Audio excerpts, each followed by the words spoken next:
బలపరచు.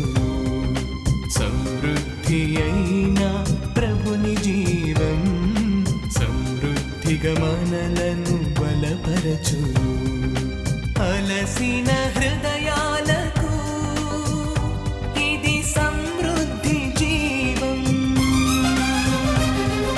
విరిగిన హృదయాలకు వాక్యామృత జీవం. ఓ నేస్తమా వీక్షించుమా యేసులో సమృద్ధి జీవం. ఓ నేస్తమా వీక్షించుమా యేసులో సమృద్ధి జీవం. యేసులో సమృద్ధి జీవం. యేసులో సమృద్ధి జీవం. యేసులో సమృద్ధి జీవం. యేసులో సమృద్ధి జీవం. సమృద్ధి జీవం. సమృద్ధి జీవం. సమృద్ధి జీవం. సమృద్ధి జీవం.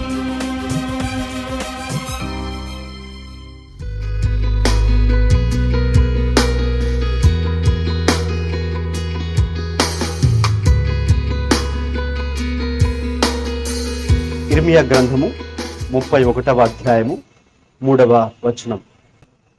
చాలా కాలము క్రిందట యెహోవా నాకు ప్రత్యక్షమై ఇట్లనెను, శాశ్వతమైన ప్రేమతో నేను నిన్ను ప్రేమించుచున్నాను గనుక విడువక నీ ఎడల కృప చూపుచున్నాను. దేవునికి స్తోత్రం. హల్లెలూయా. ఈ వాక్యంలో దేవుడు తన ప్రజలైనటువంటి ఇశ్రాయేలుల పట్ల ఎటువంటి ప్రేమ చూపిస్తూ ఉన్నాడో, లేక ఎటువంటి కనికరాన్ని వారెడల ఆయన కలిగి ఉన్నాడో, ఎటువంటి ప్రణాళిక దేవుడు కలిగి ఉన్నాడో మనం ఇక్కడ చదువుతున్నాం. ఎటువంటి ప్రేమతో దేవుడు వారిని ప్రేమిస్తున్నాడండి? శాశ్వతమైన ప్రేమతో. హల్లెలూయా. దేవుడు మన ఎడల కలిగినటువంటి ప్రేమ ఎటువంటిదంటే అది ఇటర్నల్ ఆర్ ఎవర్ లవ్. ఆ ప్రేమ ఏంటంటే ఏదో కొద్ది రోజులు మాత్రమే చూపించి లేక మళ్ళీ ఇక కొన్ని కారణాలను బట్టి ప్రేమించకుండా ఆపివేసే ప్రేమ ఆయన ప్రేమ కాదు. ఎందుకంటే ఈ లోక సంబంధంగా ఆలోచిస్తే కదండి ఎన్నో రకాల ప్రేమలు మనం చూస్తూ ఉంటాం. అయితే కొద్ది రోజులు మాత్రమే మనుషులు ప్రేమించగలరు. అంటే అన్కండిషనల్ గా షరతులు లేకుండా మరి మనం పూర్తి స్థాయిలో మనమైతే ప్రేమించలేం కదండి. సో మనకు కొన్ని లిమిటేషన్స్ మనకుంటాయి, కండిషన్స్ మనకుంటాయి, మనకున్న సరిహద్దులు, మనకున్నటువంటి రెస్ట్రిక్షన్స్ అయినా, బౌండరీస్ అయినా, కండిషన్స్ అయినా మనకుంటాయి. సో కాబట్టి మన యొక్క ప్రేమ అయితే పరిమితమైందే. అయితే దేవుడు మన ఎడల శాశ్వతమైన ప్రేమను కలిగి ఉన్నారని ఆయన చాలా స్పష్టంగా దేవుడు తన ప్రజలకు తెలియచేస్తూ ఉన్నారు. ఆ శాశ్వతమైన ప్రేమ కలిగి ఉన్నారు కాబట్టి దేవుడు ఏం చేశారు తన ప్రజలను అని ఆలోచిస్తే నిర్గమకాండము 19వ అధ్యాయములో దేవుడు తన ప్రేమని వర్ణిస్తూ 4వ వచనంలో ఈ రీతిగా తెలియచేశారు. నిర్గమకాండము 19వ అధ్యాయం 4వ వచనం చదవండి. నేను ఐగుప్తీయులకు ఏమి చేసితినో మిమ్మును గద్ద రెక్కల మీద మోసి నా యొద్దకు మిమ్మునెట్లు చేర్చుకొంటినో చాలండి మీరు చూచితిరి. ఇప్పుడు దేవుడు తన ప్రజలకు నేను మిమ్మల్ని శాశ్వతమైన ప్రేమతో ప్రేమించుచున్నాను అని చెప్పినప్పుడు అది వారికి ఎలా అర్థం అవ్వాలో దేవుడు ఇప్పుడు వాళ్ళకి వివరిస్తూ ఉన్నాడు. ఇప్పుడు దేవా నీవు మమ్మల్ని శాశ్వతమైన ప్రేమతో ప్రేమించావా, ఎలా ప్రేమించావు అని వారు తెలియాలంటే, ఇంకా చెప్పాలంటే ఒక తరంలో వారు ప్రశ్న కూడా అడిగారు, నీవు మమ్మల్ని ఎట్లా ప్రేమించావు? మలాకి గ్రంథాన్ని మనం చదివితే ఆ మలాకి గ్రంథంలో వాళ్ళు చెప్పాలంటే ప్రశ్నిస్తున్నారు దేవుణ్ణి. ఒక విధంగా చెప్పాలంటే పూర్తిగా కూడా వారు ప్రభుని గ్రహించలేకపోయారు, ప్రభు యొక్క ప్రేమను గ్రహించలేకపోయారు. నీవు మమ్మల్ని ఎలా ప్రేమించావు అనే ప్రశ్న కూడా వేశారు. అనేక రకాల ప్రశ్నలు వాళ్ళు అడిగారు ప్రభువుని. కాబట్టి ఇప్పుడు ప్రభువే అసలు వాళ్ళే ప్రశ్నించాల్సిన అవసరం లేకుండానే ఆయనే తన ప్రజల పట్ల దేవుడు కలిగిన శాశ్వత ప్రేమను ఆయన వివరిస్తూ ఉన్నారు. ఎలాగా ఆయన తన ప్రజల పట్ల శాశ్వతమైన ప్రేమను కలిగి ఉన్నారంటే, నేను ఐగుప్తీయులకు ఏమి చేసినో మిమ్మును గద్ద రెక్కల మీద మోసి నా యొద్దకు మిమ్మల్ని ఎట్లు చేర్చుకుంటున్నో మీరు చూచితిరి. అంటే వాళ్ళే కల్లారా అందరూ కూడా ఇశ్రాయేలీలు ఒక విషయాన్ని చూచారు. ఏంటి? గద్ద ఏ రీతిగా తన రెక్కల మీద పిల్లలను మోసి సంరక్షించి తన యొద్దకు చేర్చుకుంటుందో, అలాగా లేక అపాయం వచ్చినప్పుడు రెక్కలను చాపి ఏ రీతిగా భద్రపరుస్తుందో, ఆ రీతిగా దేవుడు వారిని గద్ద రెక్కల మీద మోసి తన యొద్దకే ఆయన వారిని చేర్చుకోవడము వారందరూ కల్లారా చూశారు. ఎప్పుడైతే వారు ఐగుప్తులో మరి ఆ యొక్క బానిసత్వాన్ని అనుభవిస్తూ ఉన్నారో, సుమారు 430 సంవత్సరాల పాటుగా మరి ఆ సమయం అందు వాళ్ళు దేవుడికి మొరపెట్టారు. మొరపెట్టినప్పుడు దేవుడు వారి మొర ఆలకించి, దేవుడు వారి ప్రార్థన ఆలకించి, మరి దేవుడు మోషేతో మాట్లాడి మోషేని పంపించి వారిని విడిపించాడని మన వాక్యంలో చూస్తూ ఉన్నాం. అయితే కాబట్టి వారందరూ కూడా చూశారు ఏ రీతిగా దేవుడు వారిని విడిపించాడు, దేవుడు ఏ రీతిగా సరైనటువంటి సమయం అందు వారు ఎంత నిస్సహాయ స్థితిలో ఉన్నారు అంటే, ఇక వాళ్ళు ఎవరికి కూడా వాళ్ళ బాధని చెప్పుకోవడానికి అవకాశం లేదు, ఎవరికి చెప్పుకున్నా ప్రయోజనం లేదు. ఎందుకంటే వాళ్ళు రాజు క్రింద కదండి బానిసలుగా పనిచేస్తున్నారు. కాబట్టి ఎవరు చెప్పుకున్నా ప్రయోజనం లేదు, ఎవరు వచ్చి కూడా వాళ్ళు విడిపించడానికి అసలు అవకాశమే లేదు. కాబట్టి అటువంటి పరిస్థితిలో, అంటే అటువంటి ఒక నిస్సహాయ స్థితిలో వారు ఉన్నప్పుడు మరి వారు దేవుడికి మొరపెట్టగా దేవుడు వారి ఎడల ఆ శాశ్వతమైన ప్రేమ కలిగి ఉన్నారు. కాబట్టి అది చూపించి దేవుడు వారిని విడిపించడము మనం చూస్తూ ఉన్నాం. కాబట్టి దేవుడు అనేక సార్లు వారికి తన ప్రేమను వారికి తెలియచేయడము జరిగింది, తన ప్రేమను వారికి చూపించడము జరిగింది. అయితే ఇక్కడ విషయం ఏంటంటే, చాలాసార్లు దేవుడు తన శాశ్వతమైన ప్రేమను లేక నిత్యమైన ప్రేమను లేక యథార్థమైన ప్రేమను తన ప్రజల పట్ల కలిగి ఉన్నప్పుడు వారైతే దేవుని పట్ల చాలా విషయాల్లో మరి నమ్మకంగా వారు లేరు. దేవుడైతే వారి పట్ల శాశ్వతమైన ప్రేమను చూపిస్తున్నారు, కానీ వారు అయితే దేవుణ్ణి పూర్తిగా ప్రేమించలేకపోతున్నారు, ప్రేమించలేని స్థితిలో వారు ఉన్నారు. అయితే దేవుడు తన ప్రజల నుంచి ఆశించేది, కోరుకునేది ఏంటో ఈరోజు మరి మనము చూద్దాం. 91వ కీర్తన 14వ వచనం చదవండి. అతడు నన్ను ప్రేమించుచున్నాడు గనుక నేను అతనిని తప్పించదను.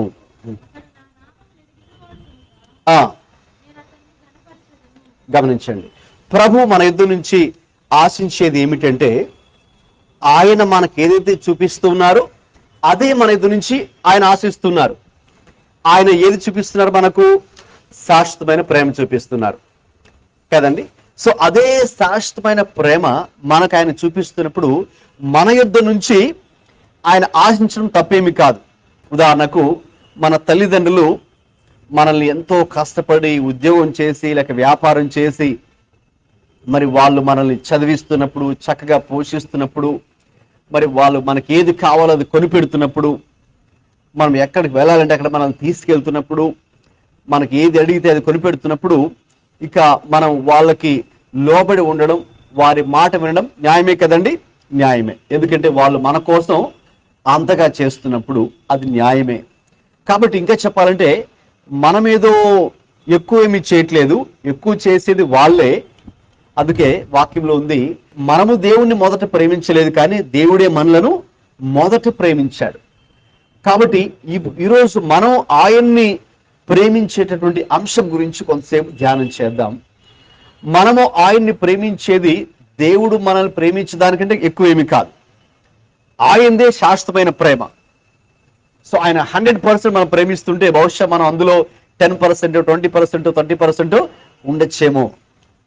అయితే ఆయనైతే మన యుద్ధ నుంచి అది దాన్ని ఆయన ఆశిస్తారు. ఇప్పుడు దేవుడు మన కొరకు ఏం చేశారో ఒకసారి చూద్దాం. ఎఫెసీయులకు రాసిన పత్రిక 5వ అధ్యాయము 25 నుంచి 27 కలిపి ఉన్నాయి, తెలుగులో చదవండి.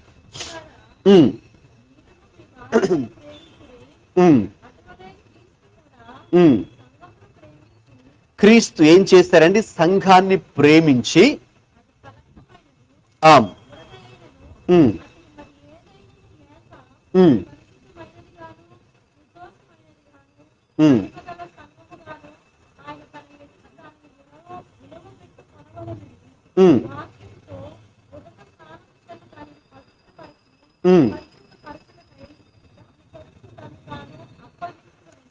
చాలండి.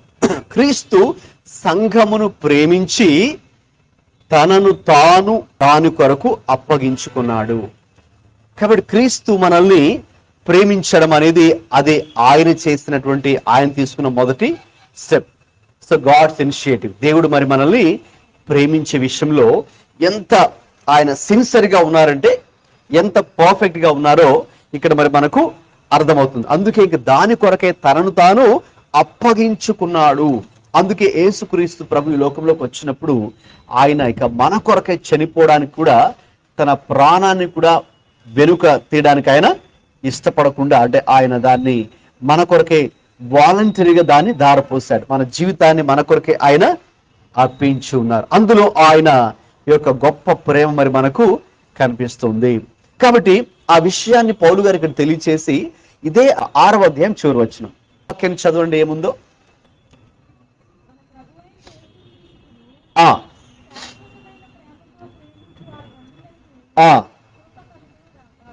రైట్. సో ఇప్పుడు మరి ఈరోజు సాయంకాలం మనం ఏదైతే ప్రాముఖ్యంగా ధ్యానించాలనుకున్నామో అందులోకి ఇప్పుడు మరి మనం ప్రవేశిస్తూ ఉన్నాం. సో మొదటిగా మనం చూసాం ఇర్మియాలో ఒక వాక్యం. దేవుడు చెప్తున్న మాట ఏంటండి? ఇర్మియా అన్నాడు, చాలా కాలం క్రితమే దేవుడు నాకు ప్రత్యక్షం ఈ మాట సెలవిచ్చాడని, నేను మిమ్మను శాశ్వతమైన ప్రేమతో ప్రేమిస్తూ ఉన్నాను అని దేవుడు తన ప్రజల ఎడల ఎటువంటి కమిట్మెంట్ కలిగి ఉన్నాడు దేవుడు తెలియజేశారు. సో ఇప్పుడు ప్రభువు సంఘం నుంచి ఆశించేది ఏంటి అంటే, మన నుంచి కూడా దేన్ని ఆశిస్తున్నారండి? ఈ వచన ప్రకారం చూస్తే అదే శాశ్వతమైన ప్రేమను కూడా దేవుడు ఆశిస్తున్నారు.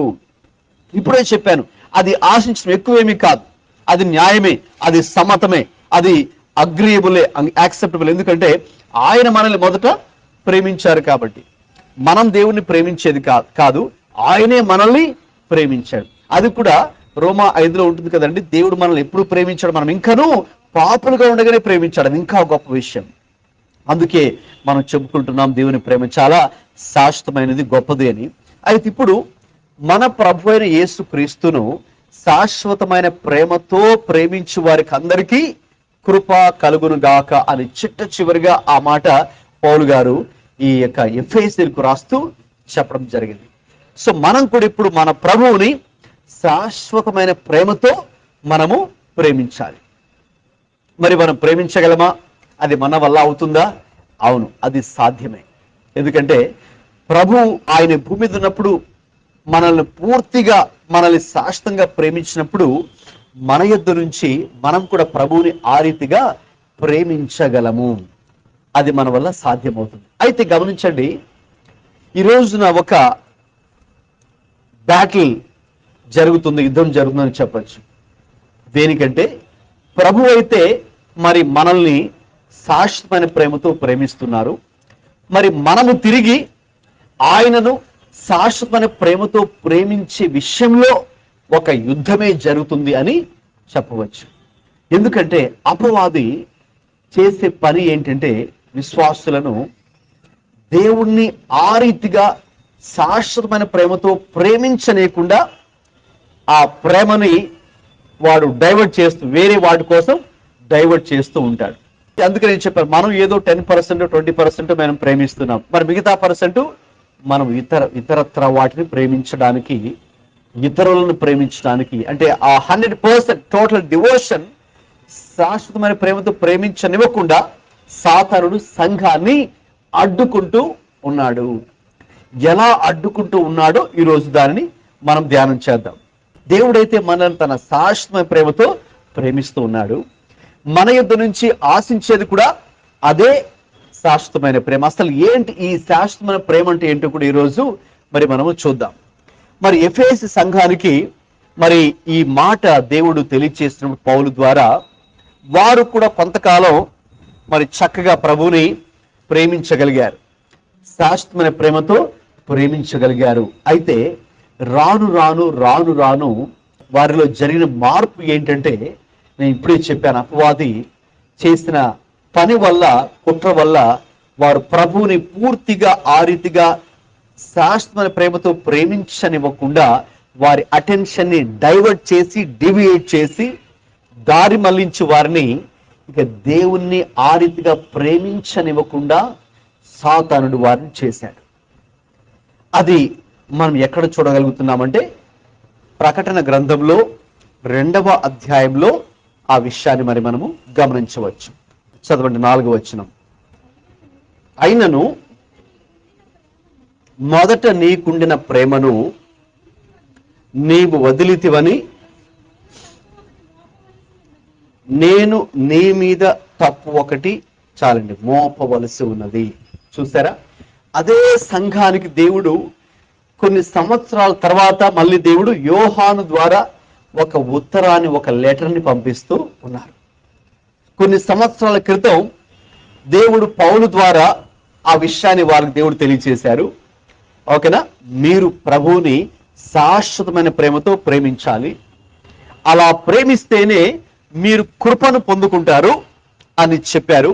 అయితే వాళ్ళు కూడా దాన్ని తీసుకున్నారు, రిసీవ్ చేసుకొని మరి కొంతకాలం మటుకే అందులో కొనసాగారు. ప్రభువుని శాశ్వతమైన ప్రేమతో, అంటే ఇక్కడ మనకు అర్థమవుతుంది మొదటి ప్రేమ చేత దేవుణ్ణి వారు ప్రేమించగలిగారు. అయితే కొంతకాలం గడిచిన తర్వాత కొన్ని కారణాల చేత వాళ్ళు తమకున్నటువంటి మొదటి ప్రేమను మరి వాళ్ళు వదిలిపెట్టారు.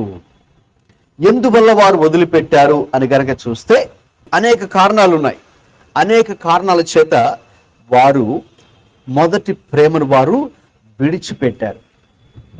అనేక రకాల శోధనలు కావచ్చు, వారి యొక్క వ్యక్తిగత సమస్యలు కావచ్చు, ప్రజల నుండి వస్తున్నటువంటి ఒత్తిడి కావచ్చు, ఆ రోజుల్లో ఉన్నటువంటి రాజకీయ పరిస్థితులు కావచ్చు, ప్రభుత్వ పరంగా వారికి ఉన్నటువంటి ఒత్తిడి.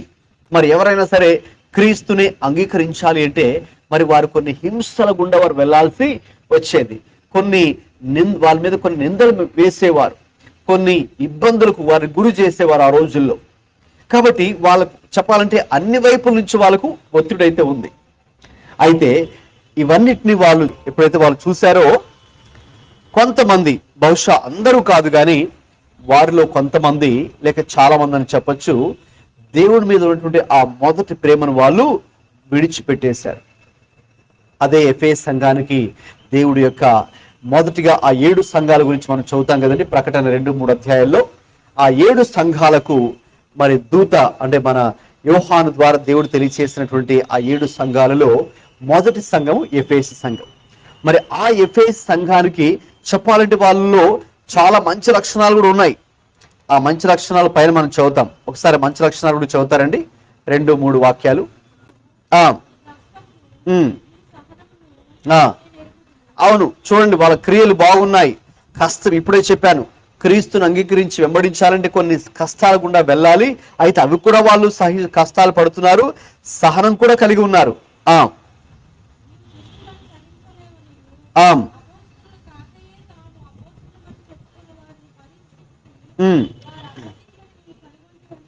వారిలో ఇంకొక లక్షణం ఉంది. వారిలో ఆ రోజుల్లో, ఈ రోజుల్లో, ఆ రోజుల్లో కూడా అనేక రకాల అబద్ధ బోధలు, అబద్ధ బోధకులు ఉన్నారు. అనేక రకాలుగా ప్రజల్ని దేవుని మీద నుంచి, దేవుని వాక్యం మీద నుంచి వారి దృష్టి మళ్లించి అనేక రకాల మనుష్య కల్పిత బోధలకు త్రిప్పేవారు ఉన్నారు. అయితే కొంతమంది అమాయకులు, వాక్యం తెలియని వారు, దేవునితో సరైన సహవాసం లేని వారు వాడి పడిపోతున్నారు, మోసపోతున్నారు, అటు వెళ్ళిపోతున్నారు. అయితే ఈ సంఘస్థులు మాత్రం ఆ విషయంలో చాలా జాగ్రత్తగా ఉన్నారని చెప్పచ్చు. ఎందుకంటే వారిలో ఒక వివేచన ఉంది, డిజర్న్మెంట్ ఉంది. వివేచనను బట్టి ఇదిగో ఏది సరైంది, ఏది అబద్ధమైంది, ఏది సరైన బోధ, ఏది అబద్ధమైన బోధ, ఎవరు మరి సరైనటువంటి బోధకులు ఎవరు, అబద్ధ బోధకులు ఎవరో వాళ్ళు గుర్తుపట్టేటటువంటి ఒక స్థితిలో ఉన్నారు. అంటే చెప్పాలంటే వారిలో ఆ వివేచన కూడా ఉంది. అది కూడా చాలా మంచి విషయమే కదండి. ఎందుకంటే చాలా మందిలో అది ఉండదు. చాలా మందిలో మరి ఎవరు ఏది చెప్తే అది నమ్మేస్తూ ఉంటారు, ఎవరేది చేయమంటే అది చేసేస్తూ ఉంటారు, ఎక్కడ రమ్మంటే అక్కడికి వెళ్ళిపోతూ ఉంటారు, ఏది చేయమంటే మరి అది చేసేస్తూ ఉంటారు. మరి అంటే అటువంటి వారికి ఇంకా స్థిరత్వం ఉండదు, వివేచన ఉండదు. కాబట్టి చాలా త్వరగా సత్యం నుంచి తొలగిపోయే ప్రమాదము అటువంటి వారికి ఉంటుంది. అయితే ఈ సంఘ విషయంలో మాత్రం అది లేదు. ఎందుకంటే దాన్ని కూడా వీళ్ళు పూర్తిగా వివేచించగలరు.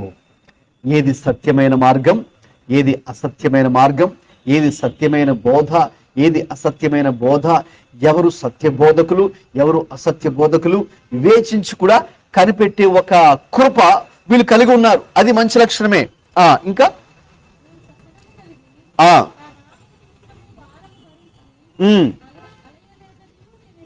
చూడండి, ఇంకా యేసుక్రీస్తు యొక్క నామం కోసం వాళ్ళ నిందలు భరిస్తున్నారు, అవమానాలు భరిస్తున్నారు. ఆ కాలంలో ఆ పరిపాలకులు వారు పెడుతున్నటువంటి హింసలు, శ్రమలు కూడా తట్టుకొని భరిస్తూ కూడా ఎక్కడ ఒక విధంగా చెప్పాలంటే కాంప్రమైజ్ అవ్వకుండా కూడా ఉన్నారు, రాజీ పడకుండా కూడా ఉన్నారు. అది కూడా నాకు తెలుసు అని ప్రభు చెప్తున్నారు. అది మంచి లక్షణమే. అవును, ఎందుకంటే చాలా మంది వాళ్ళ పరిస్థితులన్నీ బాగా ఉన్నప్పుడు చక్కగా ఉంటారు, ప్రార్థన చేసుకుంటారు, బైబిల్ చదువుకుంటారు, మందిరానికి వస్తారు కదని ఉపవాసం ఉంటారు. అంటే పరిస్థితులన్నీ బాగున్నప్పుడు, వాళ్ళు అనుకున్నవి అనుకున్నట్టుగా జరిగిపోతున్నప్పుడు ఏమైనా చిన్న తేడా వస్తే ఓకేనా, మరి కొంతమంది తట్టుకోలేరు, కొంతమంది వెంటనే రియాక్ట్ అయిపోయి కదండి, ఇదేంటి ఇలాగా, దేవుడు ఏంటి ఇలాగా నాకు ఇలా చేస్తున్నాడు ఏంటి అని దేవుడి మీద అలిగి, లేకపోతే ప్రార్థన చేయడం, వాక్యం ధ్యానించడం మానేసి మరి చర్చ్ కూడా వెళ్లకుండా మరి కొంతమంది రియాక్ట్ అవుతూ ఉంటారు వాళ్ళ కనుక కొన్ని ప్రతికూల పరిస్థితులు వచ్చినప్పుడు. అయితే వీళ్ళు ఆ విషయంలో కూడా ఆ టెస్ట్ కూడా పాస్ అయ్యారని చెప్పచ్చు. ఎందుకంటే మరి అక్కడ కూడా వాళ్ళేం అలాగేం లేదు, వాళ్ళ క్రీస్తు కోసం శ్రమలు కూడా అనుభవిస్తూ ఉన్నారు. పరిస్థితులు వారికి అనుకూలంగా ఉన్నా లేకపోయినా వారు చక్కగా ఉన్నారు. అయితే ఇవన్నీ కూడా మరి ప్లస్ పాయింట్సే కదండి, ఇవన్నీ కూడా మంచి లక్షణాలే, మనం కూడా నేర్చుకోవాల్సిన విషయాలే. సో ఇవన్నీ కూడా మంచి విషయాలే. దేవుడు అవన్నీ చూస్తూ ఉన్నాడు, అవన్నీ గమనిస్తూ ఉన్నాడు. అయితే అయినను ఉంది కదండి. కాబట్టి ఇవన్నీ నువ్వు చేస్తున్నప్పటికీ కూడా నేను ఒక నింద మీ మీద, ఒక తప్పు మీ మీద ఒకటి మోపవలసి ఉంది అని దేవుడు వారికి తెలియచేస్తున్నారు. ఏంటి అండి ఆ తప్పు? చదువుకున్నాం. మొదట నీకుండిన ప్రేమను నీవు వదిలితివని ఒక తప్పు మీ మీద నేను మోపవలసి ఉంది. మొదట నీకుండిన ప్రేమను నీవిప్పుడు వదిలిపెట్టేశావు.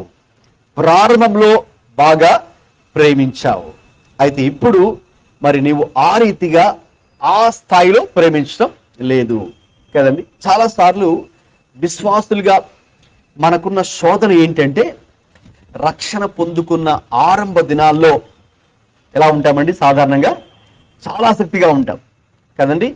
రక్షణ పొంది బాప్తిస్మం తీసుకున్నటువంటి ఆరంభ దినాల్లో మనం చాలా ఆసక్తితోనూ మరి చాలా ఎక్కువ సమయాన్ని మనం ప్రార్థనలో గడుపుతూ, వాక్యాన్ని ధ్యానిస్తూ, మరి ఎవరికి కనబడితే వాళ్ళకి సువార్త చెప్పడానికి మనం ప్రయత్నిస్తూ కదండి, మరి మనకి ఎక్కడ అవకాశం దొరికితే అక్కడ దేవుని పని చేయడానికి మరి మనం ఆశ చూపిస్తూ మరి ఆ రీతిగా ఉంటాం.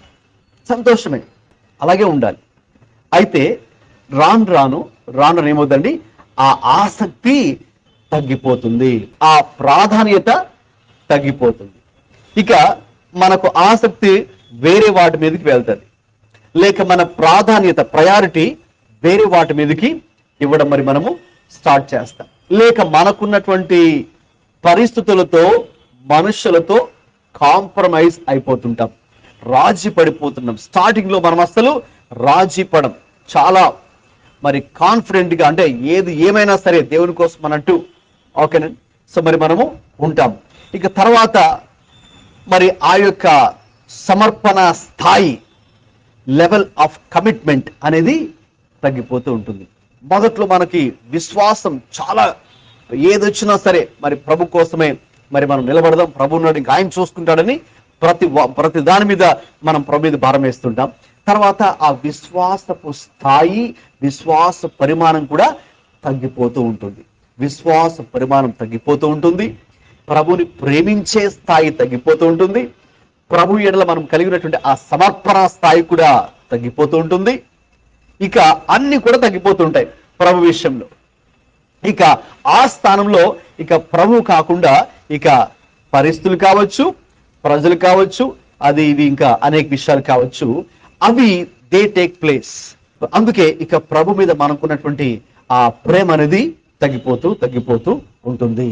అయితే చూడండి, విశ్వాసులుగా అది మనకైతే శోధన ఉంది. ఆ రోజుల్లో ఎఫెసు సంఘస్థులు కూడా అదే శోధన వాళ్ళు కూడా ఎదుర్కొన్నారు. అయితే అన్ని పరీక్షల్లో పాస్ అయ్యారు, ఇక్కడ ఫైనల్ ఎగ్జామ్లో ఫెయిల్ అయ్యారు.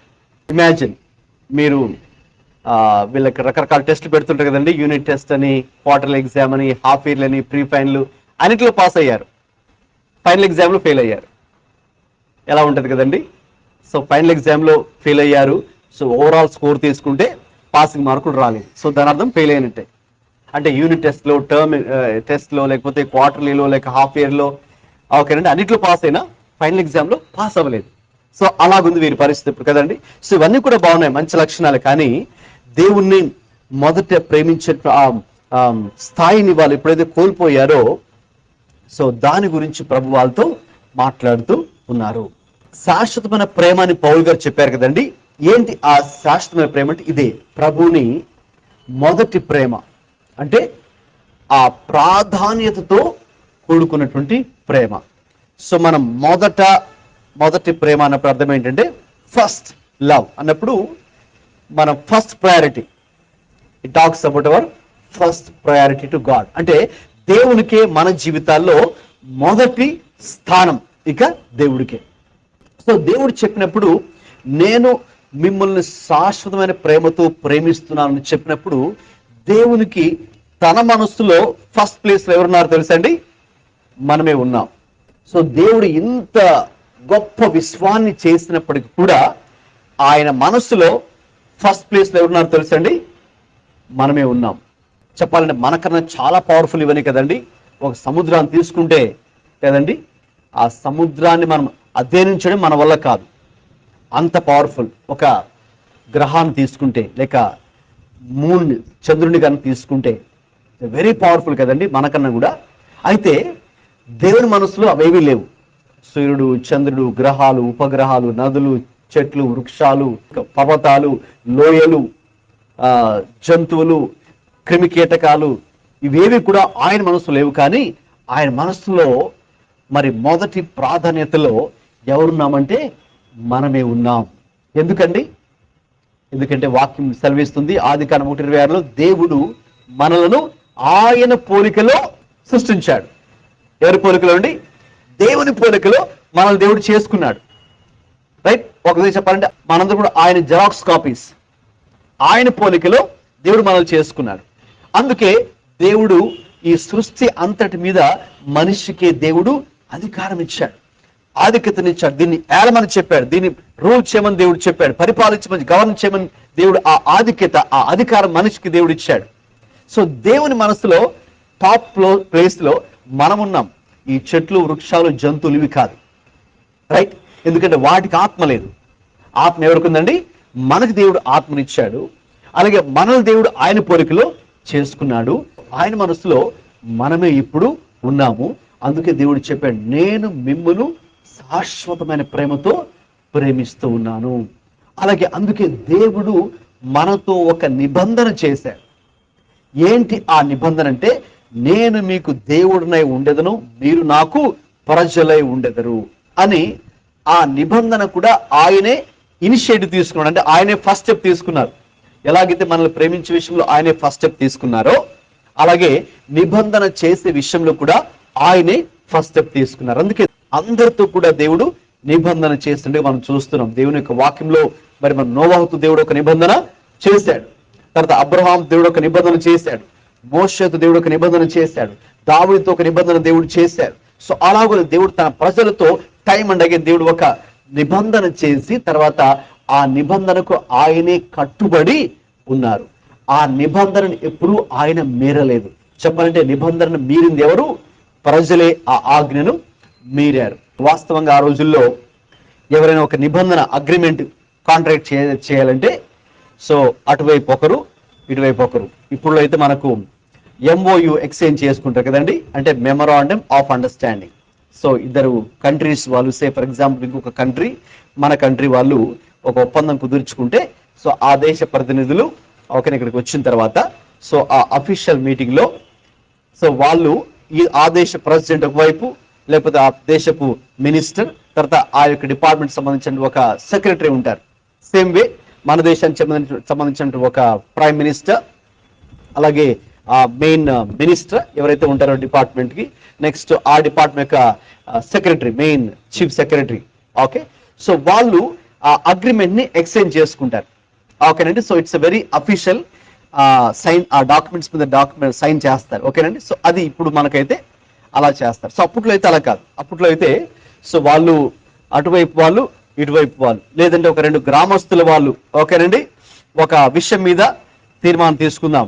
సరే, మొన్నటిదాకా ఒక మా కులస్తులు మీ ఊర్లో ఉన్న మీ కులస్తులతో గొడవకు దిగాం, అయితే ఈరోజు రాజీ పడదాం, రాజీ కుదుర్చుకుందాం అని పంచాయతీ పెట్టి ఇక నెక్స్ట్ ఎప్పుడు కూడా ఇక నుంచి ఇక మా గ్రామంలో ఉన్నటువంటి ఈ పలానా కులస్తులు వచ్చి మీ గ్రామంలో ఉన్నటువంటి ఆ కులస్తుల మీద దాడి చేయడానికి ఇక వీలు లేదు అని ఇటువైపు వాళ్ళు అటువైపు వాళ్ళు ఒక చోట వచ్చి సో మధ్యలో ఒక బలి అర్పించి వీళ్ళు అటు దాటి వాళ్ళు ఇటు దాటుతారు.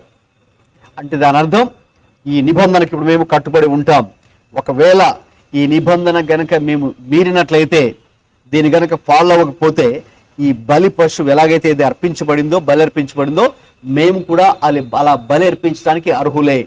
అంటే మమ్మల్ని ఇంకా అలా చంపేసినా పర్వాలేదు అని ఒక అర్థం వచ్చేటట్టుగా వాళ్ళు ఆ రోజుల్లో ఒక బలి పశువుని అర్పించి దాన్ని ఇటు అటు దాటి ఓకేనండి వాళ్ళ యొక్క మెమరాండమ్ ఆఫ్ అండర్స్టాండింగ్ ఎక్స్చేంజ్ చేసుకునే వాళ్ళు ఆ రోజుల్లో. మరి ఒకసారి ఆ నిబంధన గురించి ఆలోచిద్దాం.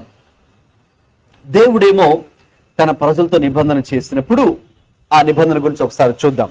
నిర్గమకాండము 19:6 చదవండి. దానికన్నా ముందు 5 కూడా చదవండి. కాగా మీరు నా మాట శ్రద్ధగా విని నా నిబంధనను అనుసరించి నడిచిన ఎడల మీరు సమస్త దేశ జనులలో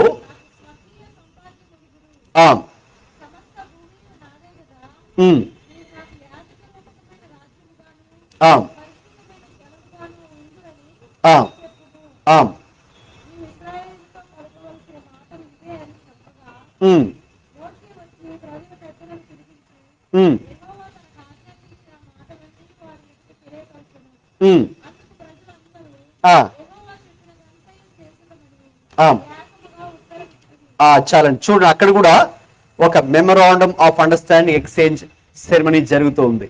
అంటే అక్కడ కూడా ఒక నిబంధన ఆయన దేవుడు తన ప్రజలతో చేశాడు. సో ఆయన ఏ రీతిగా మరి ఆయన వారిని విడిపించి తన సన్నిధికి చేర్చుకొని వారికి తోడుగా ఉండి వారిని విడిపించి వారికి సహాయం చేసి, మీరు మొదటి నుంచి కూడా చదివితే అవన్నీ కూడా మనకు అర్థమవుతాయి, అవన్నీ ఉన్నాయి. కాబట్టి ఇక ఇదిగో నేను మీతో ఒక నిబంధన చేస్తూ ఉన్నాను, ఇక నుంచి మీరు నాకు స్వకీయ సంపాద్యముగా మీరు జీవించాలి, అలాగే మీరు నాకు యాజక రూపమైనటువంటి రాజ్యముగా మీరు జీవించాలి, పరిశుద్ధ జనముగా మీరు ఇక నుంచి జీవించాలి. ఇది మన యొక్క అండర్స్టాండింగ్. ఓకేనండి, సో నేను మీకు ఇది చేస్తాను, సో మీరు ఇలా జీవించాలి అని దేవుడు చెప్పారు. చెప్పిన తర్వాత ఇక ప్రజలందరూ పెద్దలు పిలిపించారు, అందరూ వచ్చారు పెద్దలందరూ. సో వాళ్ళందరూ ఏమన్నారు? ఒక మాట అన్నారు. ఏమన్నారండి?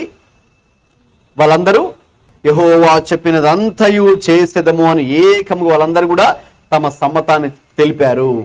ఇక్కడ మనం ఆలోచిద్దాం. అది అందరూ చెప్పారు, పర్వాలేదు. అయితే మరి అలా చేశారండి? యెహోవా చెప్పిందంతయు ఆయన చెప్పిన ప్రకారం చేశారు మరి పెద్దలు కానీ ప్రజలు కానీ? లేదు, వారు నిబంధనను మీరారు.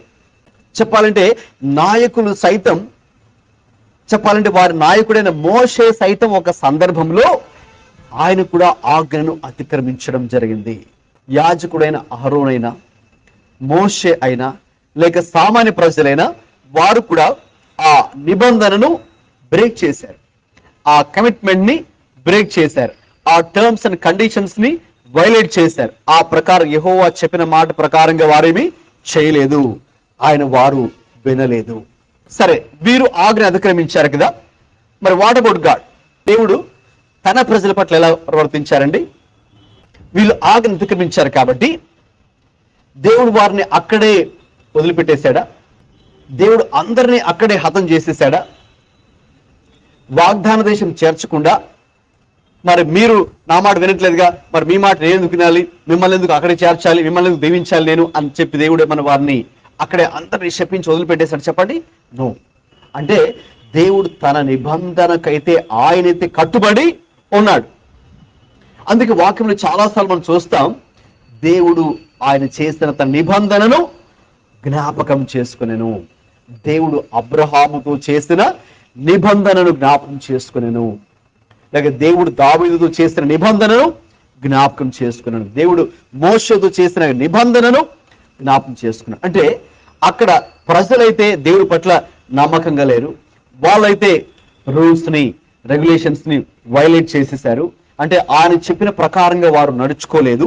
ఇక ఈయన కూడా నడుచుకోవడానికైతే ఆయనకి అవకాశం లేదు. చెప్పాలంటే ఆయన ఏమి ఉండాల్సిన అవసరం లేదు, కట్టుబడి ఉండాల్సిన అవసరం లేదు. కానీ but he was committed to the covenant that he has made with his people.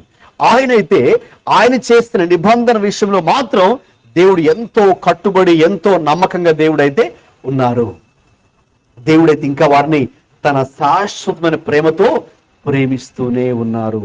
అందుకే మరి ఆ విషయాన్ని ఇర్మియా కూడా చెప్పారు కదండి, నాకు అనేక సంవత్సరాల క్రితమే దేవుడు చెప్పాడు, నేను మిమ్మల్ని శాశ్వతమైన ప్రేమతో ప్రేమించుకున్నాను. కాబట్టి అటువంటి సమర్పణ, అటువంటి ప్రేమ, అటువంటి ప్రాధాన్యత దేవుడు, అటువంటి ప్రాముఖ్యత దేవుడు మనకి ఇస్తున్నప్పుడు, ఇప్పుడు ఆయన మనస్సులో మనము చెప్పాను కదండి, ఆయన హృదయంలో టాప్ పొజిషన్ ఎవరున్నారండి? ఫస్ట్ ప్లేస్ లో మనం ఉన్నాం. కాబట్టి ఇప్పుడు దేవుడు మన నుంచి అది ఆశించడము అది అన్యాయమైందేమీ కాదు, అసమ్మతమైందేమీ కాదు, అసాధ్యమైందంటే కాదు, ఇక మన వల్ల కాదు అలాగేమి మరి కాదు, అది మనకు సాధ్యమే. దేవుడు మన నుంచి అదే ఆశిస్తూ ఉన్నారు. అందుకే ప్రభు చెప్పినటువంటి ఆ ఆజ్ఞలన్నీ కలిపి రెండుగా చేసి ఏం చెప్పారండి? మొట్టమొదటి ఆజ్ఞ ఒకసారి చూడండి, మత్తయి సువార్త 22వ అధ్యాయము 37వ వచనం. నీ పూర్ణ హృదయముతో, నీ పూర్ణ ఆత్మతో, నీ పూర్ణ మనస్సుతో నీ దేవుడైన ప్రభువుని ప్రేమింపవలెను. ఇప్పుడు శాశ్వతమైన ప్రేమ అంటే ఏంటో ఇక్కడ మనకు చాలా స్పష్టంగా ప్రభువారే వివరిస్తూ ఉన్నారు. ఇప్పుడు దేవుడు మనల్ని ఎలా ప్రేమిస్తున్నాడు అండి? శాశ్వతమైన ప్రేమతో మనల్ని ప్రేమిస్తున్నాడు. మనం కూడా ప్రభువుని ఎలా ప్రేమించాలి? శాశ్వతమైన ప్రేమతోనే ప్రేమించాలి. అంటే దాని అర్థం ఏంటో ఇక్కడ ప్రభువారు గురించి ఏంటి? ఆ శాశ్వతమైన ప్రేమతో ప్రేమించాలి అంటే ఇక్కడ పూర్ణ మనస్సుతో, పూర్ణ ఆత్మతో, పూర్ణ హృదయంతో ఆయన్ని మరి మనము ప్రేమించాలి. సో ప్రభు వాడినటువంటి ఆ పదంలోనే అర్థం ఉంది. ఏంటండి? పూర్ణ అంటే సంపూర్ణంగా, కంప్లీట్ అటెన్షన్. ఓకేనండి? సో 100%. అందుకే ఏదో కొంచెం ప్రభుని ప్రేమించడం ఓకేనండి, సో 50% వరల్డ్ ఆర్ పీపుల్, అది కాదు. 100% ప్రభువే, 100% కూడా మరి మనము ప్రభువునే ప్రేమించడమే. అదే పూర్ణ హృదయము, పూర్ణ ఆత్మ, పూర్ణ మనస్సు. పూర్ణ హృదయము, మనస్సు, ఆత్మ అంటే దేవుడు మనకు ఏవైతే ఇచ్చారో బాడీ, సోల్ అండ్ స్పిరిట్, దేవుడు మనకు శరీరము, ప్రాణము, ఆత్మ దయచేశారు. ఇక ఆ ప్రాణంలో దేవుడు మరి మనకు మనస్సును, చిత్తమును, భావోద్రేకములను కూడా దేవుడు పెట్టాడు. In our soul there is mind, will, emotions. So కాబట్టి దేవుడు ఏవైతే మనకిచ్చాడో ఇప్పుడు వీటి అంతటితో మరి మనం ఆయన్ని ప్రేమించాలి. శాశ్వతమైన ప్రేమ అంటే అదే. మనం ప్రభుని ఎలా ప్రేమించాలంటే పూర్ణ హృదయముతో, పూర్ణ ఆత్మతో, పూర్ణ మనసుతో మరి మనము ప్రేమించాలి. దేవుడు ఒకసారి పునరుద్ధానమైన తర్వాత పేతురుకి ఇదే ప్రశ్న అడిగారండి. ఒకసారి చూద్దామండి. యోహాను సువార్త చివరి అధ్యాయం 21వ అధ్యాయము 15వ వచనం.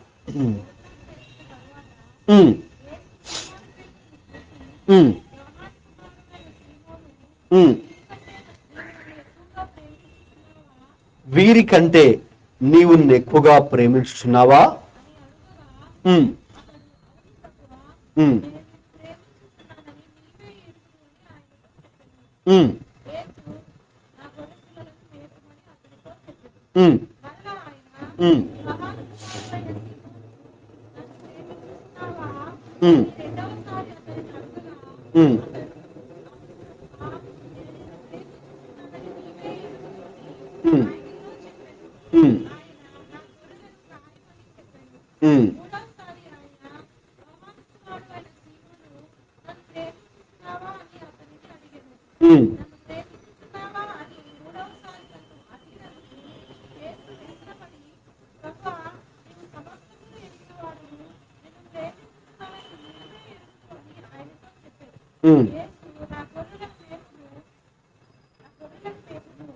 చాలండి.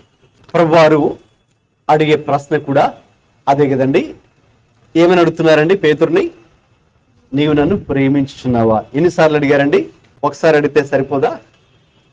సరిపోదని 3 సార్లు అడిగారు. ఎందుకంటే ఆ విషయంలోనే ప్రభువు పేతురు నుంచి హీ వాంట్స్ టు కన్ఫర్మ్ నిజంగా పేతురు ప్రభుని ఎంత మటుకు ప్రేమిస్తున్నాడు. అయితే ఆయన ప్రేమించే స్థాయి సరిపోదు. ప్రేమిస్తున్నాడు, ఎలా ప్రేమించాలి? ప్రేమిస్తున్నాడు, దేనికంటే ఎక్కువగా ప్రేమించాలి? ప్రేమిస్తున్నాడు, ఎవరికంటే ఎక్కువగా ప్రేమించాలి అనేది చాలా స్పష్టంగా తెలియచేయడం కోసం ప్రభువు పేతురుని 3 సార్లు, సీమోను పేతురు, నీవు నన్ను ఇదిగో వీరికంటే నీవు నన్ను ఎక్కువగా ప్రేమిస్తూ ఉన్నావా? అక్కడున్న మనుషుల కంటే కూడా, లేకపోతే నీవు ప్రేమించే వారి కంటే కూడా, ఈ లోకం కంటే కూడా, లేకపోతే నీవు సంపాదించే వాటికంటే కూడా, నువ్వు పట్టే చేపలు, ఆ చేపలు అమ్మిన తర్వాత వచ్చే డబ్బులు, వాటికంటే కూడా నీవు ప్రేమించగలుగుతూ ఉన్నావా? వీటికంటే, అందరికంటే, ఒకరండి మనుషులందరికంటే, లోకము కంటే నీవు నన్ను ప్రేమించగలుగుతూ ఉన్నావా? లేకపోతే నీ పూర్ణ హృదయంతో ప్రేమించగలుగుతున్నావా? ప్రేమిస్తున్నావు కానీ పూర్ణ హృదయంతో నీవు ప్రేమించగలుగుతున్నావా? ప్రేమిస్తున్నాం కానీ మరి మనం పూర్ణ హృదయంతో ప్రేమించలేకపోతున్నాం. ప్రేమించగలుగుతున్నాం కానీ ఆ మొదటి ప్రేమ అయితే మనలో అయితే లేదు. ఏదో కొంచెం, నేను చెప్పినట్టుగా 10%, 20% మనం ప్రేమించగలుగుతున్నాం. అయితే ప్రభు కోరుకుంటుంది ఏంటండి? 10%, 20% కాదు, పూర్ణ హృదయము, పూర్ణ ఆత్మ, పూర్ణ వివేచన. That's what the lord expects from us. దేవుడు మన నుంచి కూడా, తన యొక్క ప్రజల నుంచి దేవుడు అదే ఆశిస్తున్నారు. అందుకే చాలా స్పష్టంగా పేతురును దేవుడు ఆ విషయంలో అడిగాడు. ప్రభువా, నేనైతే నీకు తెలుసు నాయన, ఇంకా నేనైతే నిన్ను ప్రేమిస్తూ ఉన్నాను. 3 సార్లు పేతురు ఏం చేశాడండి? ప్రభువుని ఎరుగునని వంకాడు కదా, చెప్పాడు కదా.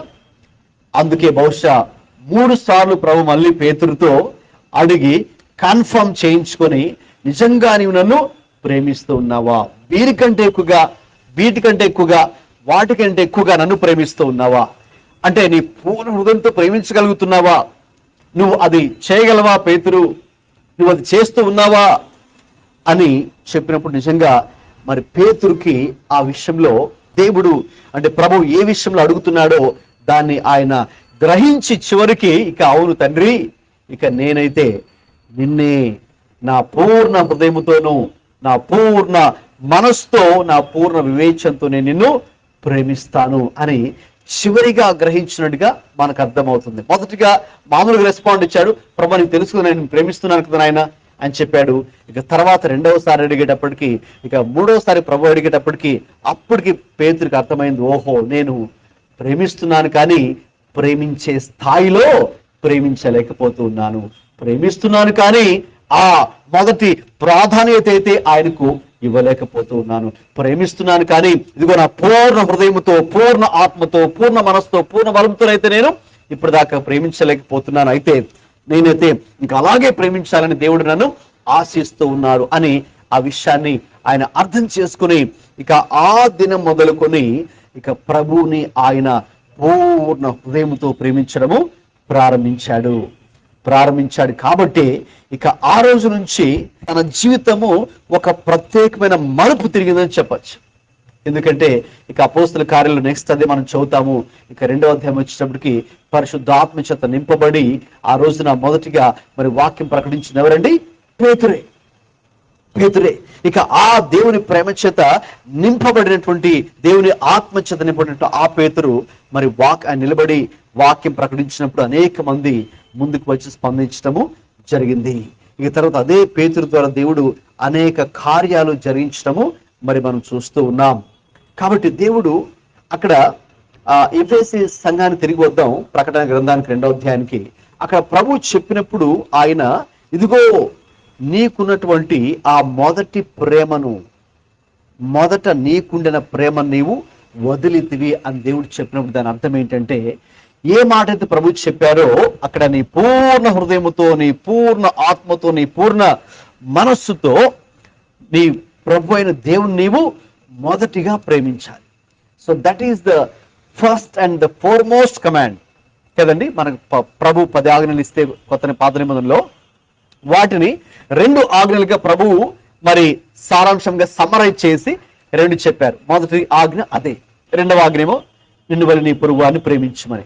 సో కానీ మొదటి ఆజ్ఞ అయితే మాత్రం నీ పూర్ణ హృదయంతో ప్రేమించాలి. సో 2వ దానికి అది లేదు, రైట్. మొదటి దానికే నీ పూర్ణ హృదయంతో, నీ పూర్ణ ఆత్మతో, నీ పూర్ణ మనసుతో ప్రేమించాలి.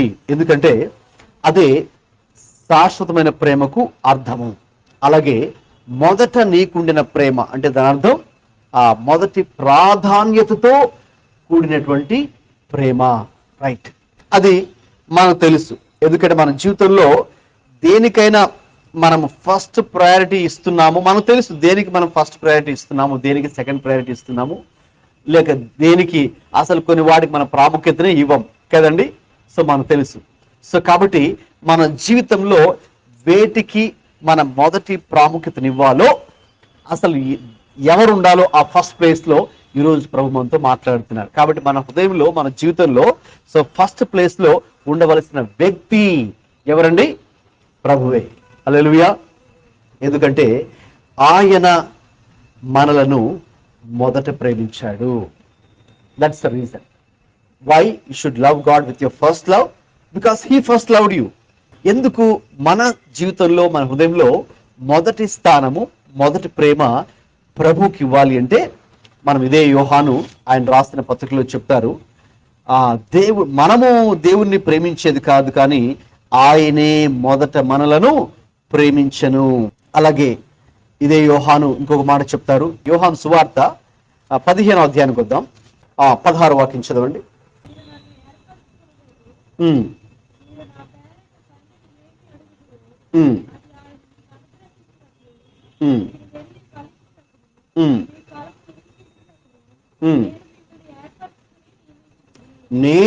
మీరు నన్ను ఏర్పరచుకోలేదు కానీ నేనే మిమ్మల్ని ఏర్పరచుకొని నియమించుకుని.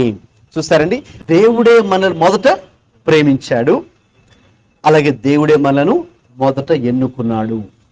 అవి 2 బలమైన కారణాలు ఎందుకు మనం ప్రభువుని మొదటి ప్రేమతో ప్రేమించాలి అని ఆలోచిస్తే, ఎందుకు మనం మన పూర్ణ హృదయంతో, పూర్ణ మనసుతో, పూర్ణ ఆత్మతో ప్రేమించాలంటే అవి 2 చాలా పవర్ఫుల్ రీజన్స్, చాలా బలమైన కారణాలు. ఏంటంటే ఆయనే మొదట మనలను ప్రేమించాడు. ప్రేమించి ఏం చేశాడు? తనను తాను మన కొరకై అప్పగించుకున్నాడు. మనం చూసాం ఎఫెసీ పత్రిక 5లో సంఘమును ఆయన ప్రేమించి తనను తాను దాని కొరకై అప్పగించుకున్నాడు. ఇంకా చెప్పాలంటే మనల్ని ప్రేమించి మన కొరకై ఆయన చనిపోయారు. మనల్ని ప్రేమించి మన కొరకై ఆయన తన ప్రాణాన్ని పెట్టాడు. ఇదే యోహాను 15లో 13లో మనం చూస్తాం. 13 వచనం, తన స్నేహితుల కొరకు తన ప్రాణం పెట్టువానికంటే ఎక్కువైన ప్రేమ గలవాడు ఎవడు లేడు. అంటే ఇతరుల కొరకై మరి ప్రాణం పెట్టడం అనేది చాలా గొప్ప ప్రేమ. కాబట్టి ఆ ప్రేమ ఈ మనుషులు ఎవరు చేయలేరు, చేసిన చాలా రేర్. బట్ దేవుడైతే మన కొరకైతే చాలా సహజంగా చేశాడు. చాలా న్యాచురల్గా దేవుడు మన కొరకే చేసింది ఏంటంటే, మన కొరకే తన ప్రాణాన్నే పెట్టడము, మనల్ని శాశ్వతమైన ప్రేమతో ప్రేమించడము, మనతో నిబంధన చేసి నిబంధన నుంచి తొలగిపోకుండా ఉండడము, కాంట్రాక్ట్ ఆ డీల్ కమిట్మెంట్ బ్రేక్ చేయకుండా ఉండడము. మనం బ్రేక్ చేసినా, మనం అక్కడి నుంచి వెళ్ళిపోయినా ఆయన దానికైతే కట్టుబడి ఆయన ఉన్నారు. చూసారండి. సో దేవుడు తన మనసులో మనము మొదటి ప్రాధాన్యత దేవుడు మనకు ఇస్తూ ఉన్నారు. ఎందుకు మనం దేవుణ్ణి మొదటి ప్రేమించాలంటే, దేవుడు మొదట మనలను ప్రేమించాడు కాబట్టి, దేవుడు మనలను ఎన్నుకున్నాడు కాబట్టి, అలాగే దేవుడు మనల్ని విడిచిపెట్టకుండా ఆయన మన వెంటే ఉన్నాడు కాబట్టి, మనము దేవుని మొదట ప్రేమ చేత ప్రేమించాలి. You need to love God with your first love. Right. తిరిగి ప్రకటనకు వద్దామంటే 2లో మరి ఆ విషయాన్ని దేవుడు తెలియచేశాడు యోహాను ద్వారా. ఆయనను మొదట నీకుండిన ప్రేమ నీవు వదిలితివి. చదవండి.